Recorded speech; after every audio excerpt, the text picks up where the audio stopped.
Okay guys, so we're gonna be doing another stitch now, another stitch seam. So again, I have my 1/2 inch seams, right? Then I put my fabric again, right sides touching right sides.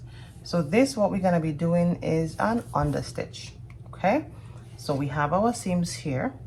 All right, now the goal of the understitch is to ensure that you keep the inside of the fabric or the facing from rolling on the outside. Okay, so this is what we're gonna go ahead and do. So once we do our stitch, we will go ahead, take our iron, and then we will iron our seams towards the understitch fabric side. Okay, so this is my seams here. This is the part I want to be on the inside, so no one would see this part. So I would make sure that my seam allowance and the either the lining, the facing, or the other piece of fabric would fall on the inside. So I do a lot of this, especially again in my advanced classes where we teach how to tailor your blouse and your neckline and so on and so forth.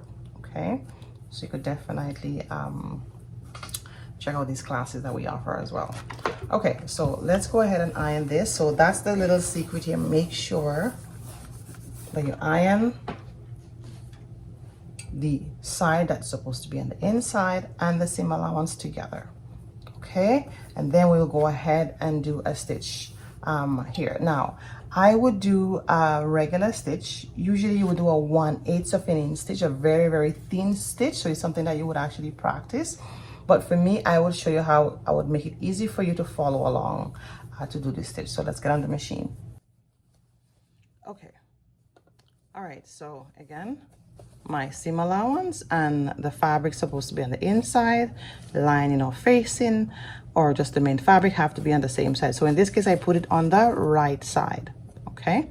Now, what I'm going to do here, I'm going to take my presser foot and put it right on the outside of the seams here, because see, it's on the outside of the seams here, and my eyes here are going to be on this line here and the edge of my presser foot.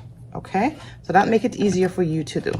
Now if I was doing it the normal way, I would put it right between here, make sure my eyes is between here. So it could be difficult for a beginner, but that is something that I would do eventually, and you would get the, but you could also practice in the meantime as well.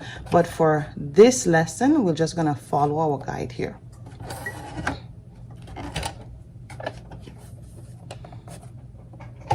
So another thing, when you're sewing, again, make sure your hand is tailored, because you want to make sure that this part is open nicely, really nicely and tailored.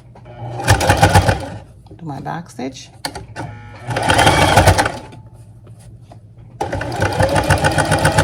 See, my eyes is here. My eyes is here. And I'm opening the fabric as I go along.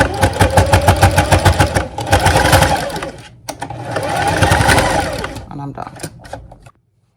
Okay, so this is how it is. So once I'm done here, what I will do here, I will take this stitch. I'll put it down like this. I'll go on my machine and iron. So whether this is my neckline, my skirt line, my dress line, could be wherever it is. Then this is the inside, so no one would see my understitch, because this is the inside. Even though I said right sides to right sides, again, like I mentioned, guys, this is just the sample, because it was right sides to right side when we put it together. But again, this would be the outside of your garment. Okay, so no one would see this side, no one would see if you have an understitch, nothing. And then this is the inside of your garment. This one would face of course your body, and this is your understitch. Okay, so let's go ahead, and you must put it on this side. You must iron it down in order to have the name as it is here, understitch.